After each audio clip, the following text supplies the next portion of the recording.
सर्व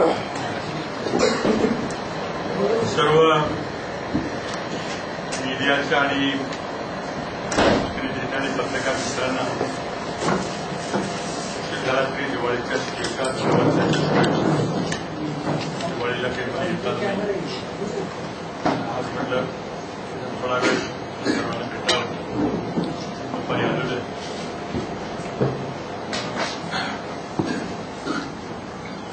राज्यामध्ये दुष्काळी परिस्थिती आता चांगला पाऊस पडल्यामुळं संपलेली आहे. ज्या ज्या ठिकाणी आपण अंधारे झाले खूप पाणी साठा झालेलं आहे.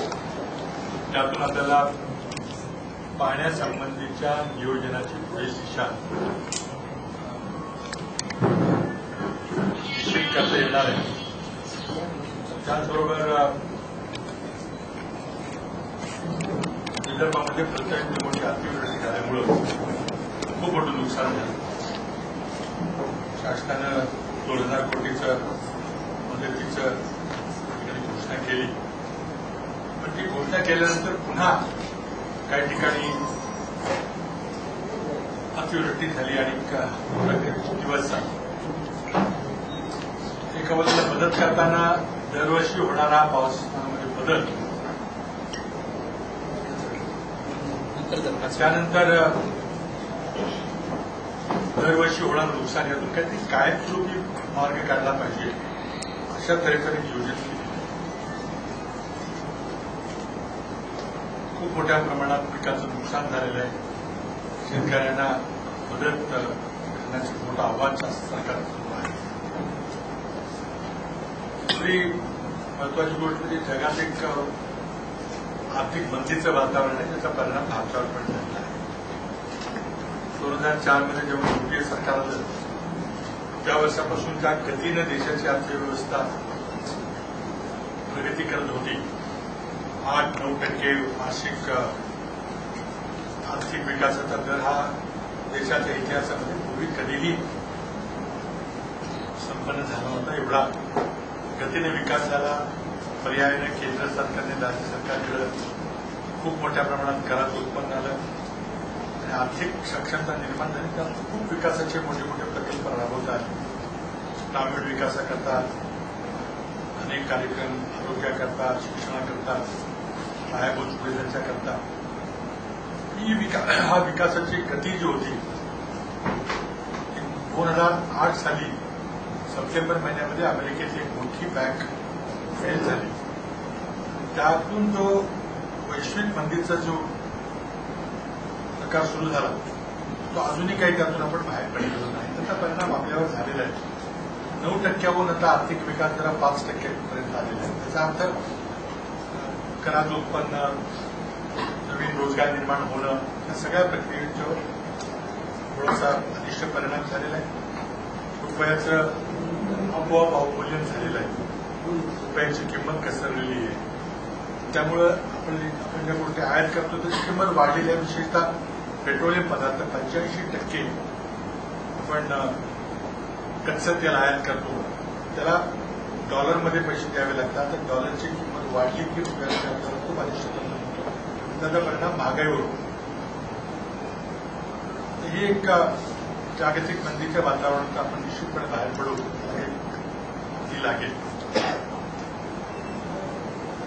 महाराष्ट्र राज्याचं विधिमंडळाचं अधिवेशन 9 डिसेंबरला सुरू होणार आहे. केंद्राचं 5 डिसेंबरला सुरू होणार आहे. त्यानंतर मग लोकसभा निवडणुकीत वेध लागलेले आहेत. आपल्याला पहिल्यांदा लोकसभा निवडणूक, नंतर राज्याच्या विधानसभा निवडणुकीला सामोरं जायचं. त्यामुळं गेल्या 10 वर्षामध्ये आघाडी सरकारने काही काम केलं त्यामुळे लोकांचं समोर ठेवायचं. विशेषतः गेल्या 5 वर्षातलं आणि त्यात सुद्धा मी आल्यानंतर गेल्या 3 वर्षामध्ये मी काय निर्णय घेतले ते लोकांच्या समोर ठेवायचे. प्रचंड मोठ्या प्रमाणात आम्ही सामान्यांच्या करता कामं केली, धोरणात्मक निर्णय घेतलेली आहेत. अनेक धोरणं जाहीर केलेली आहेत. त्यातून राज्याचा विकास, सर्वांगीण विकास होईल अशा प्रकारे मी वातावरण निर्माण केलं. राज्याचा समतोल विकास झाला पाहिजे हे राज्याला विकसित ठेवण्याकरता अतिशय महत्वाचं आहे. म्हणून मी मुख्यमंत्री पदाची सूत्र घेतल्याबरोबर राज्याच्या विकासाच्या समतोलाबद्दलची परिस्थिती काय आहे, दांडेकर अहवालानंतर आपण वैधानिक विधिमंडळ, वैधानिक विकास मंडळ स्थापन केली. या सगळ्यांचा काय परिणाम झालेला आहे? मागासलेले जे विभाग आहेत, उत्तर महाराष्ट्र असेल, मराठवाडा असेल, कोकण असेल, विदर्भ असेल आणि पश्चिम महाराष्ट्रातले काही तालुके, काही जिल्हे, म्हणजे काय विकासाची परिस्थिती ते पाहण्याकरता दोन महत्वाचे निर्णय घेतले. पहिल्यांदा डॉक्टर विजय केळकर यांच्या अध्यक्षतेखाली आणखीन एक समिती राज्याच्या विकासाची परिस्थितीचा आढावा घेण्याकरता काही मार्गसूचनाकरता नेमली. डॉक्टर विजय केळकर समितीनं 2-3 वर्ष अभ्यास केला, दौरे केले, लोकांची चर्चा केली, पब्लिक हिअरिंग्स घेतले. त्यांनी गेल्या आठवड्यामध्ये मला त्यांचा अहवाल सादर केला. अहवालाची थोडीशी माहिती घेऊन आम्ही तो मंत्रिमंडळामध्ये सादर करणार आहोत. मंत्रिमंडळामध्ये तो सादर होईल. त्यानंतर मग त्याच्यावर पद्धतीची चर्चा होणं अपेक्षित आहे. दुसरा महत्वाचा निर्णय मी घेतला होता की जगामध्ये, आपल्या देशामध्ये आणि राज्यामध्ये मानवी विकास अहवाल प्रकाशित करण्याची प्रथा आहे. जगाचा अहवाल दरवर्षी प्रकाशित होतो. भारताचा अहवाल 10 वर्षांनी एकदा, गेल्या 2 वर्षापूर्वी झाला होता. महाराष्ट्राचा अहवाल 2001-2002 साली आपण प्रकाशित केला होता, नंतर काही झाला नाही. 2012 साली 10 वर्षांनंतर काय परिस्थिती आहे महाराष्ट्राचा अहवाल प्रकाशित करा म्हणून आदेश दिले होते. महाराष्ट्राचा 2012चा मानवी विकास अहवाल देखील तयार झालेला आहे. तोही मंत्रिमंडळाला सादर होऊन तोही प्रकाशित केला जाईल. त्याच्यावर चर्चा होणे अपेक्षित आहे. पहिल्यांदाच महाराष्ट्राच्या मानवी विकास अहवालामध्ये तालुक्यांची परिस्थिती आम्ही समोर ठेवली आहे. जिल्ह्यांची तर आपण ठेवतोच. प्रत्येक जिल्ह्याचा मानवी विकास मूल्यांकन काय आहे, कुठला जिल्हा उत्पन्नाच्या बाबतीमध्ये, शिक्षणाच्या बाबतीमध्ये, आरोग्याच्या बाबतीमध्ये 3 निकष आपण लक्षात घेऊन आपण मानवी विकास अहवालामध्ये जिल्ह्याचे विकास मूल्यांकन काढतो, ह्युमन डेव्हलपमेंट इंडेक्स काढतो. त्याचबरोबर आम्ही तालुक्याची परिस्थिती देखील पाहिली. त्यामुळे अतिशय प्रगत अशा जिल्ह्यामध्ये देखील एखादा तालुका मागासलेला असतो. त्यामुळे जिल्ह्याचं नियोजन करताना, जिल्हा पातळीवरचं नियोजन करताना, जिल्हा स्तरावरच्या नियोजनामध्ये मागासलेल्या तालुक्यांचाही विचार झाला पाहिजे. त्याची संकल्पना त्यातून आम्हाला निश्चितच विकासाची नवी दिशा समोर येईल.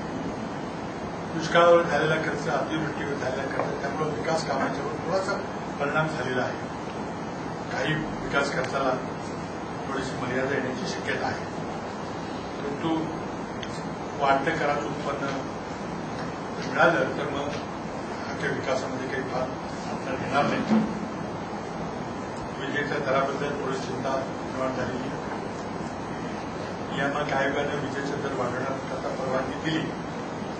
वीज कंपन्यांनी दर वाढवले. त्यामुळे शेती असेल, उद्योग असेल, प्रत्येकाचे दर वाढलेले आहेत. किंवा पॉवरलूम असतील, सगळ्यांचे दर वाढलेले आहेत. थोडा आक्रोशाची परिस्थिती निर्माण झालेली आहे. त्यातून काय मार्ग काढता येईल? वीज कंपन्या देखील चालल्या पाहिजेत, त्यांना पगार देता आला पाहिजे, त्यांना प्रोत्साहन देता आला पाहिजे. त्यांनी आपली कार्यक्षमता वाढली. त्याचबरोबर जे आपण अनुदान देतो शेतकऱ्यांना, जवळजवळ 10,000 कोटी रुपयाचं अनुदान मिळतं. तर 3,000 कोटी रुपये अनुदान हे राज्य शासन आपल्या अंदाजपत्रकातून देतं आणि 7,000 कोटी रुपयाचं अनुदान हे उद्योगाला, मोठ्या मोठ्या व्यापारी संकुलांना, मॉलना पण अतिरिक्त विजेचा दर आकारतो. त्यातून 7,000 कोटी रुपयाचं अनुदान शेतीला. या सगळ्या व्यवस्थेमध्ये काय सुधारणा करायला लागेल का काय? उद्योग देखील परवडणाऱ्या दरात वीज देता आली पाहिजे. हे सगळं यावर अभ्यास करण्याकरता एक मंत्री समिती नेमलेली आहे. नारायण राणे यांच्या अध्यक्षतेखाली ती समिती काही उपाययोजना करता येईल का याबद्दल आम्हाला मार्गदर्शन करेल. एकंदरीत महाराष्ट्राच्या विकासाच्या बाबतीतला असमतोल काढून प्रत्येक सेक्टर आपला जो आहे मग आर्थिकदृष्ट्या मागासलेले घटक असतील, सामाजिकदृष्ट्या मागासलेले घटक असतील, दलित असतील, आदिवासी असतील, अल्पसंख्याक असतील, महिला असतील, भटकेविमुक्त असतील, या सर्वांच्या करता शासनाने वेगवेगळ्या वेळेला विशेष धोरणं आखलेली आहेत. नुकतंच ज्येष्ठ नागरिकांच्या करता शासनाने धोरण प्रकाशित केलं.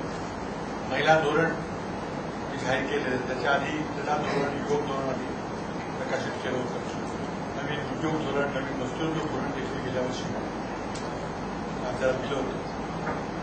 या सगळ्या धोरणातून योजनाबद्ध रीतीने राज्याचा विकास व्हावा असा आमचा आघाडी सरकारचा प्रयत्न झालेला आहे. निवडणुकीची तयारी सुरू झालेली. राष्ट्रीय निवडणुका, लोकसभेच्या निवडणुका एप्रिल-मे महिन्यामध्ये होतील. त्याकरता मोर्चे बांधणी, रणनीती, पूर्वतयारी सुरू व्हायला लागली.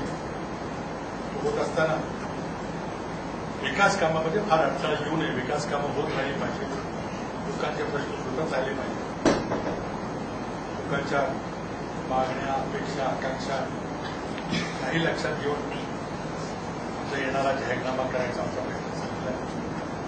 मला विश्वास आहे की गेल्या 10 वर्षामध्ये आघाडी सरकारनं लोकांना जे विकास दिलेला आहे, ते लोकांभिमुख प्रशासन दिलेलं आहे, आर्थिक गतिमान प्रशासन, महसूल खात्यातर्फे गावोगावी जाईल महसूल अदालत घेऊन लोकांचे सोडवायचा प्रयत्न असेल, किंवा शेतीमध्ये जो विकास करायचा प्रयत्न झालेला असेल, शेतकऱ्यांना 4 पैसे जास्त मिळतील याकरता प्रयत्न चाललेला असेल, आणि शेतकऱ्याला काही संकट आलं तर त्यातून मार्ग काढण्याकरता सरकार ज्या प्रकारे तत्पर असतात. यावर्षी ऊस उद्योगावर अडचण निर्माण झाली आहे. रंगराजन समितीच्या शिफारसी सरकारनं मान्य केल्या, त्यामुळं साखरेचे दर खूप कोसळले. अशा परिस्थितीमध्ये साखर कारखानदारी अडचणीत येऊ नये याकरता राज्य शासनाला विशेष प्रयत्न करावे लागतात. मी सतत राज्यभरामध्ये दौरे करून प्रत्येक विभागातल्या, प्रत्येक जिल्ह्यातल्या लोकांच्या विकासाच्या समस्या असतील आणि काही स्थानिक प्रश्न, मोठे प्रश्न असतील, महत्वाचे प्रश्न असतील, त्याकरता मी चर्चा करायचा प्रयत्न करतो. आताच एक नाशिकच्या होणाऱ्या कुंभमेळ्याबद्दल एक साधूचे शिष्टमंडळ होईल. दर 12 वर्षांनी होणारा कुंभमेळा नागपूर आणि त्र्यंबकमध्ये होणारा एक महाराष्ट्राच्या दृष्टीने अत्यंत महत्वाचा क्षण असतो. अतिशय समर्थपणे त्याची तयारी करण्याची आम्ही पूर्ण तयारी केलेली आहे. माझ्या अध्यक्षतेखाली एक, मुख्य सचिवांच्या अध्यक्षतेखाली एक आणि जिल्हाधिकाऱ्यांच्या अध्यक्षतेखाली एक, 3 समिती आम्ही नेमलेल्या. एकूण 1000 कोटीचा खर्च नाशिक त्र्यंबकच्या महाकुंभाकरता केलेला आहे. 2015 साली होणार. पुढच्या वर्षी 15 जानेवारीला कैलासवासी वसंतराव नाईक यांच्या अत्यंत स्मरणार्थ एक आंतरराष्ट्रीय शेती प्रदर्शन नागपूरला घेणार. केंद्र सरकारने राज्य सरकारच्या मदतीने खूप मोठं विशाल असं प्रदर्शन, महाराष्ट्रात कधी जात नव्हतं इतकं मोठं विशाल प्रदर्शन कैलासवासी वसंतराव नाईक यांच्या जन्मशताब्दीच्या निमित्ताने घेतलं. यशवंतराव चव्हाण जन्मशताब्दीच्या निमित्ताने 100 कोटीचा मी कार्यक्रम घेतले. त्याची कामं सुरू झालेली ही कामं शहरात पूर्ण होईल याची अपेक्षा आहे. एकंदरीत महाराष्ट्राच्या किती समस्या आहेत, महाराष्ट्राच्या विकासाच्या दृष्टीनं प्राथम्य ठेवायचा, उद्योगाच्या दृष्टीनं ठेवायचा आमचा सगळ्यांचा प्रयत्न चालू आहे. त्यामध्ये तुम्ही सर्वांनी वेळोवेळी आम्हाला सहकार्य केलेलं आहे. शासनाची धोरणं लोकांच्या समोर पोहोचले पाहिजेत याचा तुम्ही प्रयत्न केला. लोकांच्या काही तीव्र भावना काही शासनापर्यंत पोहोचल्याकरता प्रयत्न केले. सर्वांचे धन्यवाद व्यक्त करतो. दिवाळीच्या नववर्षाच्या शुभेच्छा देतो. आपल्याला काय विचारत बरोबर 3 वर्षापूर्वी आजची तारीख असते भारतात मुस्लिम बदलाची वार सुरू होतो तेव्हा आम्ही आपले दिवाळी भरात तुमची निवड होणार की पक्षाला ज्याची गरज आहे त्याला पक्ष नेमतो. आपल्याला पक्षाने नेमलं महाराष्ट्रामध्ये 3 वर्ष तुमची आरक्षण पूर्ण होती. त्यामुळे सर्व पत्रकार जे होते ते करायच्या तुमच्याकडे आगे होते. आणि त्याचा दुसरा प्रश्न असा आहे की या 3 वर्षाच्या कालावधीमध्ये कामाबद्दल तुम्ही समाधानी आहे का? मला वाटतं की ज्या परिस्थितीमध्ये मी आलो मला स्वतःला काही पूर्वकल्पना नव्हती. मला वाटतं इथे येण्यापूर्वी काही दिवसच मी इथं येऊन आज नाही म्हटलं त्यावेळेला कुणालाच कल्पना नव्हती असं काही नंतर महाराष्ट्रामध्ये बदल चाललं होतं. मला यावं लागेल अशी मला कल्पना नव्हती. अचानक मला यावं लागेल. त्यात महाराष्ट्रात मी पूर्वी काम केलं नव्हतं. सुरुवातीला बरंच काही मला लवकर शिकावं लागलं. शिकतात त्यामध्ये मला वाटतं पहिला काही काळ केला. त्यानंतर मग आता महाराष्ट्राचं प्रशासन, महाराष्ट्राचे आमदार, लोकप्रतिनिधी, महाराष्ट्राच्या जिल्हा परिषदेचं राजकारण वातावरण, विविध भागामध्ये भौगोलिकरित्या असलेल्या अडचणी, प्रशासकीय अधिकारी सगळ्यांचे वर्षभरामध्ये पूर्णपणे माहिती झाल्यानंतर वाटचाल झाली. मला वाटतं अशा प्रकारे काम झाले समाधानकारक आहे का नाही हे खरं म्हणजे दोन्ही सर्वांनी कधीतरी ठरवायचं. मी काही करू शकतो. मला स्वतःला खूप काही शिकता आलं, खूप काही करता आलं असं मला वाटतं. एकच माझा प्रशासन करताना एक भर राहिलेला आहे. हे आपलं कायद्याचं राज्य आहे. कायद्यावर आधारित राज्य आहे. विधिमंडळानं संसदेने कायदे करावेत, सरकारी प्रशासकीय यंत्रणेत राबवायचे, त्याच्यावर अंमलबजावणी करायची. जो काही कायदा करायचा असेल तो लोकांनी निवडून दिलेला लोकप्रतिनिधी करावा. एकदा कायदा झाला की त्याची मात्र चोख अंमलबजावणी प्रशासकीय अधिकारी केली पाहिजे. त्यामध्ये मग काही कमी जास्त करा अशी आपण अपेक्षा प्रशासकाच्याकडून करू नये. जे काही बदल करायचे ते विधिमंडळामध्येच झाले पाहिजे. विधिमंडळामध्ये जे बदल होतील ते अधिकाऱ्यांनी पाळलेच पाहिजे. अशा प्रकारची आपल्या घटनेमध्ये मूळ संकल्पना. तशा प्रकारचे एक रूल बेस्ड गव्हर्नन्स, कायद्यावर आधारित प्रशासन करायचं मी काही चुकीचे नियम होते, काही चुकीचे कायदे होते, मी कायदे बदलले. काही मुद्दाम कायदे काही विशिष्ट घटकांना लाभदायक होते, सर्वसामान्यांना लाभदायक नव्हते, ते कायदे मी बदलले. ही प्रक्रिया चालू आहे, काही थांबलेली नाही. राज्याचं खूप मोठ्या प्रमाणात नागरीकरण होतं. जवळजवळ 50% जास्त आज लोक नागरी भागात राहतात. नागरी प्रशासनाची आपली स्वतःची वेगळी आव्हानं आहेत. ग्रामीण भागाच्या विकासाची वेगळी आव्हानं आहेत, नागरी प्रशासनाची वेगळी आव्हानं. त्यामुळं जे काही प्रश्न निर्माण झाले होते नागरीकरणाच्या वाढत्या गतीमुळं, नागरीकरणाच्या दबावामुळं, त्याला उत्तर शोधण्याकरता, त्यातून मार्ग काढण्याकरता खूप काही प्रयत्न केले. नवीन रोज धोरणं, बदललेली धोरणं किंवा नवीन धोरणं आखायचा प्रयत्न, नवीन नगर वसाहती करायचा प्रयत्न झालेला आहे. त्याचबरोबर मुंबईसारख्या महानगरामध्ये जवळजवळ 1.5 कोटी लोक राहतात. तिथं पायाभूत सुविधा निर्माण करणे तितकंच आवश्यक आहे. शेवटी मुंबई ही भारताची आर्थिक राजधानी आहे, महाराष्ट्राची आर्थिक राजधानी आहे. आणि मोठ्या प्रमाणात नोकऱ्या उपलब्ध करण्याकरता अर्थव्यवस्था वेगानं वाढली पाहिजे. त्याकरता मुंबईची प्रमुख भूमिका आहे, सेंट्रल रोल आहे. मुंबईच्या पायाभूत सुविधाही तितक्याच महत्वाच्या. यावर्षी 5,000 कोटीपेक्षा जास्त पायाभूत सुविधांचं उद्घाटन होऊन त्यात सुरू होतं.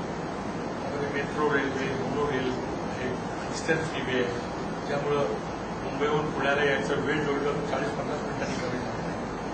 सांताक्रूज एलिव्हेटेड रोड असेल, सांताक्रूज चेंबूर रोड असेल, गोपाशी जोडण्याकरता अनेक प्रकल्प यावर्षी सुरू झाले. उद्घाटन भूमिपूजन नव्हे तर कार्यान्वित झाले, सुरू झाले. पुण्याची मेट्रो असेल, नागपूरची मेट्रो असेल, नवी मुंबईची मेट्रो असेल, ती कामं मला कधी आम्ही केलेली. पुण्याचा रिंग रोडला चालना द्यायचा प्रयत्न चाललेला आहे, मुंबईच्या कोस्टल रोडला चालना द्यायचा प्रयत्न चाललेला आहे. त्यामुळं एका बाजूला पायाभूत सुविधा निर्माण करून नवीन विशेष आर्थिक क्षेत्रामध्ये जे लोक बाहेर पुढे इच्छित होते त्यांच्याकरता पर्यायी योजना दिलेली आहे. नव्या औद्योगिक धोरणामुळे रोजगार निर्मिती होईल याबद्दल आमचा प्रयत्न चालला. माझ्यापुढं रोजगार निर्मिती अतिशय महत्वाचा विषय. राज्याचा समतोल विकास, कोरडवाहू शेतीला शाश्वती देणं, दुष्काळ पडला तरी टंचाई होऊ देता कामा नये अशा प्रकारची व्यवस्था निर्माण करणं, नागरीकरणाचं आव्हान स्वीकारणं, समतोल नागरीकरण व्हावं याचा प्रयत्न करणं आणि शिक्षणाचा दर्जा वाढवणं अशा 5 आव्हाने मी माझ्यासमोर ठेवली. राज्याच्या दृष्टीने अतिशय महत्वाची. सर्व विकासाच्या पंचसूत्रीवर माझा प्रयत्न झाला. त्यामुळं आतापर्यंत किती काम झालं, काय झालं, की समाधानी आहे का नाही तुम्ही ठरवायचं. मी मात्र मला दिलेली जबाबदारी पूर्ण करायचा पूर्णपणे अगदी प्रयत्न. 3 वर्ष आघाडी सरकार चालवतात, मित्र पक्षाचं जे काही सहकार्य लागतं आघाडी सरकार चालवताना जे काही प्रश्न असे आपल्या अनुभव आले पाहिजे. आक्रमकपणे विरोधक नेहमीच मित्रपक्ष बोलत असतात. विरोधक बोलणं ठीक आहे, पण मित्रपक्ष काही वेळेला आक्रमक नाही होत. असं असतं की आघाडी सरकारची एक खासियत अशी आहे की आपण एका विचाराने एकत्र येतो. आम्ही एकत्र आलो ते जातीवादी विचार ते सीमित ठेवावं, वाटून ठेवली या एका विचाराने आम्ही एकत्र आलो, सरकार स्थापन केलं. पण त्यातून आमचं स्वतःचं वेगवेगळे अस्तित्व आहे. त्या अस्तित्वाची ताकद ही आम्ही दोघेही वाढवायचा प्रयत्न करतो. स्थानिक स्वराज्य संस्थेच्या निवडणुकामध्ये आम्ही एक सदस्य असतो, निवडणुकीमध्ये उभा राहतो. मात्र राष्ट्रीय स्तरावर राज्य पातळीवर जातीवादी पक्षांना रोखण्याकरता एकत्र येतो. त्यामुळं कित्येक वेळेला संभ्रमात्मक परिस्थिती निर्माण होते.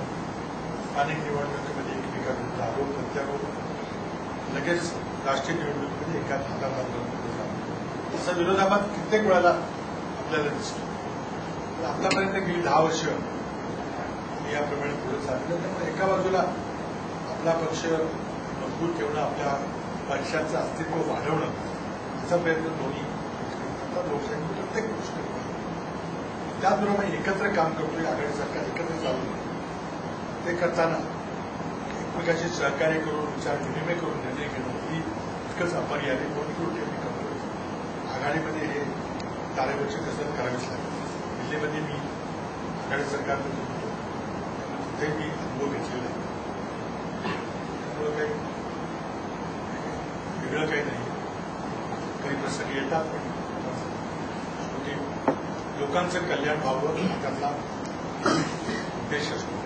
आगामी लोकसभा आणि विधानसभा निवडणुका राष्ट्रवादी राष्ट्रीय काँग्रेस एकत्रपणे सांगितल्याप्रमाणे आमचं उद्दिष्ट दोघांचंही जातीवादी पक्षांची त्यांचा विचार प्रचार प्रसार होणे आतापर्यंत आलेले यापुढे प्राधिकरण आयुक्त पदाबाबत दोन्ही काँग्रेसमध्ये मतभेद आहेत. प्राधिकरण आयुक्त पदाबाबत दोन्ही काँग्रेसमध्ये मतभेद असतात. आता ज्या सहकारी संस्थांच्या आता मिळाले शिकवा सर्व संस्थांचे त्या संदर्भात समितीनं निर्णय घ्यायचा होता, तर प्राधिकरण आयुक्ताबाबत झालेला नाही. मतभेद नाही. आम्ही त्याबद्दल आम्ही जे घटना दुरुस्ती झालेली आहे, राज्यातून कायदा बदललेला आहे, त्याच्या अनुषंगाने आम्ही एकत्र चर्चा करून काय व्यावहारिक आहे त्याप्रमाणे निर्णय घेऊ. दुसरी काही मतभेद नाही. मुजदराबाबत काय मुजदराबद्दल मला पुढच्या दराबद्दल मला सांगता येणार नाही, पण आता काय प्रत्येक कारखान्याने आपापला दर ठरवायचं. आता माझ्यासमोर जी समस्या आहे की साखरेचे दर फार कोलॅप्स झाले आहेत. त्यामुळे साखर कारखान्यांना कदाचित फार मोठं शॉर्ट मार्जिन तोट्याला सामोरं जावं लागेल अशी परिस्थिती मला दिसते. त्याकरता मी केंद्र सरकारला काही विनंती केली की काही साखर उद्योगाला मदत करण्याकरता साखरेचे मोठे दर आहेत, मला वाटतं जवळ 1635 वगैरे काही दर झाले. त्यामुळं काही एक्सपोर्ट सबसिडी असेल, बफर स्टॉक असेल, काही कर्ज मिळावं दिल्लीतून अशा प्रकारची व्यवस्था करता आली तरी केंद्र सरकारला विनंती केलेली आहे. लवकर बाकी वैयक्तिक एक शिष्टमंडळ जबाबदारी. शेतकऱ्यांची 3500 रुपयांची मागणी आहे. शेतकरी संघटनाच्या दृष्टीनं आता सभा मोर्चे पत्रकार परिषद घेऊन ती जाहीर करते आहे. तर ही मागणी आणि सरकारचं धोरण याच्यामध्ये फार मोठा तफावत दिसतो. सरकारचं धोरणाचा प्रश्न आहे. कारखान्यांनी जो काही जर व्यावहारिक असेल तर त्यांनी द्यावा. म्हणजे कारखाने हे शेतकरी चालवतात. शेतकरी भागधारक शेतकरी आहे हे कारखाने चालवतात. त्यांनी निवडून दिलेलं संचालक मंडळ कारखाने चालवतात. त्यांना जो जर व्यावहारिक असेल तो त्यांनी दिला पाहिजे. मला अडचण तर कारखाना जो कोलॅप्स होणे ही मला काळजी. गेल्या वर्षी जो काही दर दिला गेला तो माझ्या मताप्रमाणे त्यावेळच्या साखरेच्या दराप्रमाणे दिला गेला. आज त्यावेळेला म्हणतो 3,032 रुपये दर होता, आता 2600 रुपये. पण आता साखर कारखान्याला वाचवायचं कसं माझ्यासमोर दर तुम्हीच वाचवले असं शेतकरी संघटनेचं म्हणणे आहे. शेतकरी संघटनेला काय म्हणायचं मला माहित नाही. पण शेतकरी संघटनेने रंगराजन कमिटीची केंद्राने नेमली होती. त्या रंगराजन समितीच्या शिफारशी स्वीकाराचं शेतकरी संघटनेला अधिकृत आणण्यास सांगितलं. तसं केंद्र सरकारनं रंगराजन समितीच्या शिफारशी स्वीकारल्या आणि रिलीज मेकॅनिझम होतं त्यामुळे दर दोन खाली एवढे राहतो ते रिलीज मेकॅनिझम काढले नेहमी काढली. त्याचे परिणाम दर कमी होणार होणार त्यावेळेला माहिती होतं. तरी पण शेतकरी संघटनेनं आग्रही भूमिका घेतली. सरकारने ती स्वीकारली. त्याचे परिणाम थोडे दिवस काही त्याला पाहावे लागतील. आज राजू शेट्टीने अशी घोषणा केली की राजू शेट्टीने अशी घोषणा केली पत्रकार परिषद घेऊन की शेतकऱ्यांच्या आंदोलनाची युद्धभूमी सातारा जिल्ह्यामध्ये आम्ही यावेळेला करणार आहोत. त्याचं कारण असं सांगतंय की पोलिसांनी जास्त प्रमाणात अग्रेसिव्ह भूमिका घेऊन कार्यकर्त्यांना मारहाण झाली. जेव्हा कधी साखर उद्योगाला कसं वाचवायचं हे मला चिंता आहे. त्यांचे काहीतरी सकारात्मक काही सूचनाचा विचार करतो. पण त्यांना भेट दिली नाही असं चुकीचं आहे. बिलकुल वेळ मागितला की त्यांचे नेते जे आहेत खासदार साहेब आहेत त्यांना खासदाराला कधी वेळ मिळतो. आता मी जर प्रवासात असेल किंवा नसेल तर मग ते सांगतील तेव्हा काही मिळणार नाही. कारण मला माझ्या सोयीप्रमाणे तोही मुद्दा एक चर्चेचा आहे. केंद्र सरकारचं आपल्याला काही मत आहे. महाराष्ट्रात इथून मोठ्या प्रमाणामध्ये महाराष्ट्रात मिसळता येईल. पण आसाममध्ये जम्मू काश्मीरमध्ये कसं करायचं, वाहतूक कोण करणार, खर्च कोण, असे काही प्रश्न आहेत. आमचा आग्रही भूमिका आहे. इथून 5% नव्हे 10% मिसळायची परवानगी मध्ये काही व्यावहारिक मागणी करायला मी करतो. महाराष्ट्रापेक्षा गुजरातमध्ये सहकारी संस्था चांगली आहे असं आज राष्ट्रीय मुवमेंट त्यांचा अनुभव करायला पाहिजे. दोन्ही बाजूला एक तर सरकारी कायदे कडक पाहिजे. चुकीच्या पद्धतीने जर काही काम चाललं असेल तर त्यावर कडक भूमिका स्वीकारणं गरजेचं आहे. त्यामुळे आपण बघितलं बँकिंग क्षेत्रामध्ये भूमिका घेतल्यानंतर त्यामध्ये सुधारणा आपल्याला दिसते. खूप करायचं सुधारणा दिसते. साखर कारखान्यामध्ये जे काही विक्रीचे प्रकार झाले त्याबद्दलही काही लोकांनी आक्षेप घेतलेला आहे. आंदोलन घेतली त्यामध्येही मूलभूत विचार करतात. त्यामुळे धोरणात्मक भूमिका त्या ठिकाणी मानली होती. सरकारी साखर कारखान्याचं वेगाने खासगीकरण थांबवलं पाहिजे. एखादा आजारी साखर कारखाना असेल त्याला भाडेतत्वावर द्यावा. तो सरकारी संस्थेने घेतला तर त्याला प्राधान्य द्यावं. खासगीने घेतला तरी भाडेतत्वावर द्यायला दुसऱ्या क्रमांकाचं प्राधान्य. विकावाच लागला तर मग सरकारी संस्थेला विकत घ्यायची परवानगी द्यावी. अशी काही सूत्र मांडली होती. तर किती वैधानिक आहेत ते काय बघितलं काही जर जमलं नाही तर मग पुढं काय करायचं. ते शेवटी बँकेने कर्ज काढलं तर सरकारचीच काही कमी आहे. बँकेचं म्हणणं असं की आम्हाला सिक्युरिटायझेशन कायद्याप्रमाणे आम्हाला पैसे वसूल करायचे आम्हाला अधिकार आहे ते करणं. आणि पर्यायाने मग मोठ्या प्रमाणात सरकारी साखर कारखान्याचं त्यामुळे राज्य शासन चांगल्या भूमिका राबवत आहे. योजना राबवतो. प्रशासन त्याची अंमलबजावणी करतो. असं नाही. प्रशासकांनी आम्ही जे कायदे करतो त्याची अंमलबजावणी करणं अपेक्षित असतं. कारण कित्येक वेळेला अधिकाऱ्यांच्यावर दबाव येतो. जरी अमुक अमुक कायदा असतात माझ्या पुरता, माझ्या भागाकरता, माझ्या मतदारसंघाच्या कायदे शिथिल करा, कडक बघू नका असं कित्येक वेळेला आलो. मग प्रशासकीय अधिकाऱ्याची अडचण होती. कायदा एक सांगतो पण लोकप्रतिनिधींचा दबाव येतो तर तुम्ही अशा प्रकारे कायद्याला शिथिल करा किंवा कायदा लवचिक करा. मग तो नेहमी आम्हीच कित्येक वेळा चालतो. थोडासा नाजूक वाटतो. कायदा करताना आपण ती काळजी घ्यायला पाहिजे. त्यामध्ये कोणाला त्रास होणार. महाराष्ट्र गुजरातच्या अनेक बाबतीत सूड आहे, पण हे पटवून दिल्यानं आपलं सरकार कमी पडतंय का? ते आकडे आहेत, तर पडून घ्यायचं आकडे जे आहेत आकडे कुठेतरी पाहिले पाहिजे. तर एखाद्याने जास्त जोरात हैराबाजी करून काही फोकस काय विकायचा प्रयत्न केला, गोष्टीवर त्याला यश येईल, म्हणजे वास्तव आहे त्याच्याकडे बदलू शकणार.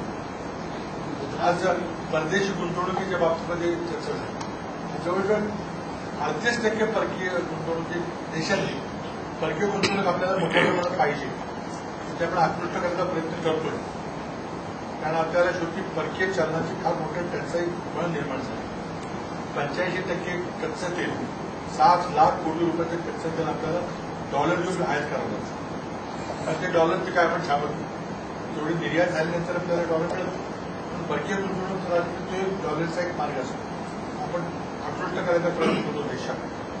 लोकांना बाहेर जाऊन सांगतो की आमच्या देशात होणारी गुंतवणुकीपैकी 38% गुंतवणूक महाराष्ट्रात होती.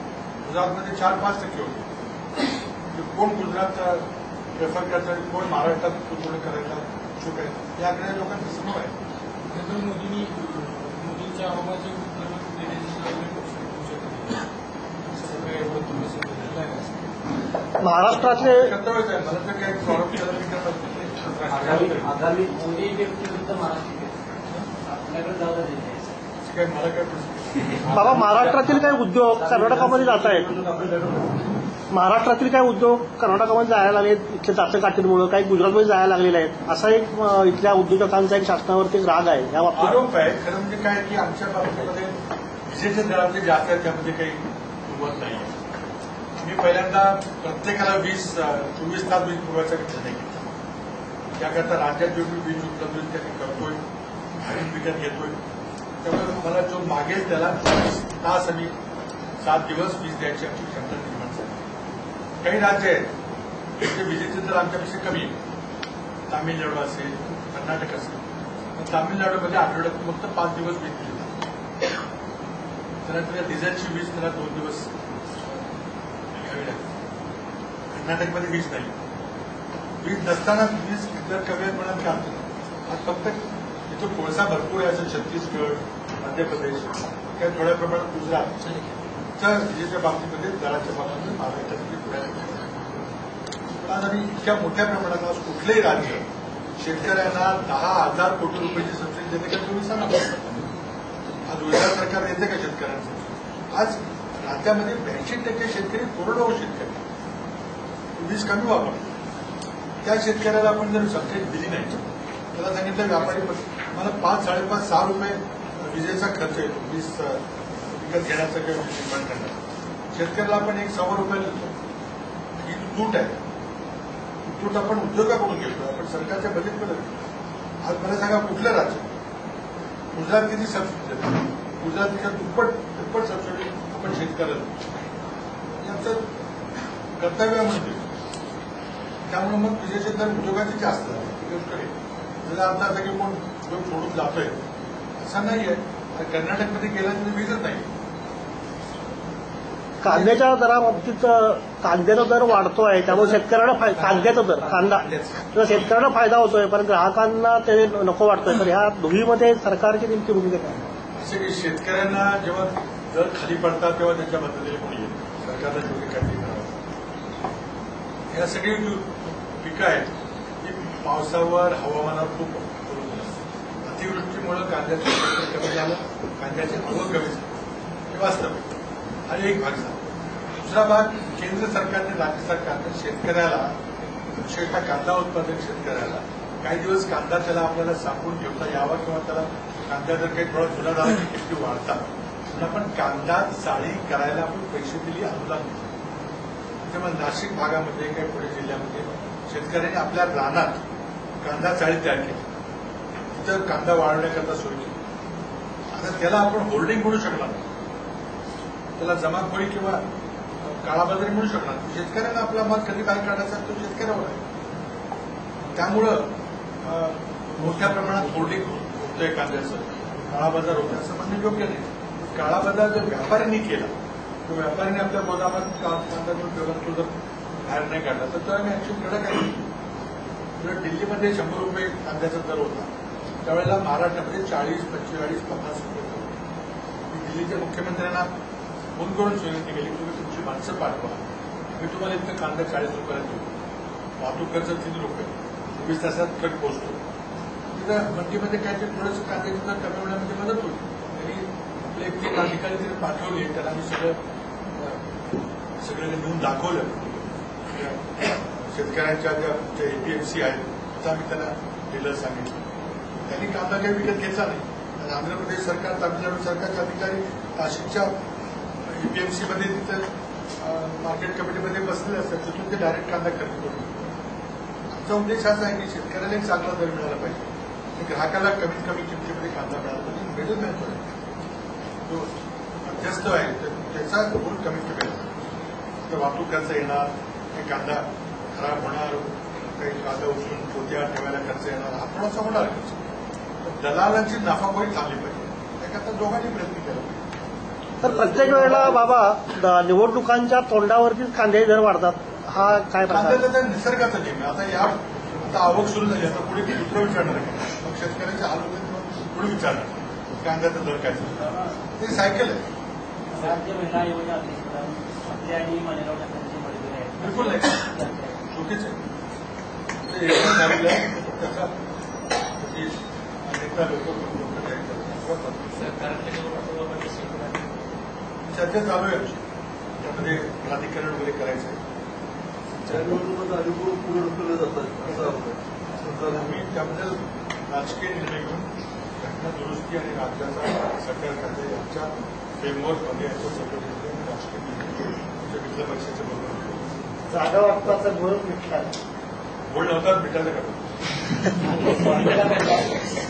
राष्ट्रवादी ठामपणे सांगते की आम्ही अमुक अमुकच घेणार. असं आहे की प्रत्येक निवडणुकीला आम्ही चर्चा करतो, आमच्या प्रभागाने करतो, जागांचा आपल्याला प्रत्येक निवडणूक होते. या निवडणुकीला काही विषय वेगवेगळं असं काही म्हणजे किती देणार आहात त्यांना? बाबा महाराष्ट्र शासनात कर्ज किती? कर्ज एकूण राज्याच्या उत्पन्नाच्या 18% कर्ज, एकूण 23% कर्ज असलं तर त्यामध्ये काही धोका नसतो असं आहे. त्यामुळं मला वाटतं आमचं कर्ज हे धोक्यातलं कर्ज बाबा तुम्ही बोलला कायद्याची अंमलबजावणी झाली पाहिजे. आता सुप्रीम कोर्टात डायरेक्शन दिले की बाबा अधिकाऱ्यांनी राजकीय नेत्यांच्या तोंडी आदेशाचं पालन करू नये, ते प्रेशर घेऊ नये. मग तुम्ही काय अधिकाऱ्यांना बाबा स्वतःहून सांगितलंय का की बाबा तुम्ही त्यांचं सुप्रीम कोर्टाचा जो रुलिंग आहे त्याचा मी अभ्यास करून अनालिसिस करून काय करावं लागेल त्याबद्दल योग्य तो निर्णय घेऊ. बाबा आता निवडणुका काही महिन्यावरती येऊन ठेपलेल्या आहेत, कराडसाठी काय करायचं राहून गेलं तुम्हाला काय वाटतंय? घराच्या विकासाकरता जास्तीत जास्त करायचं हे काही राहून गेले असं काय वाटतंय? बाबा निवडणूक आपण लढवू नका, विधानसभा निवडणूक कोण लढवणार कोण नाही पक्ष निश्चित होतात. मला शेवटचा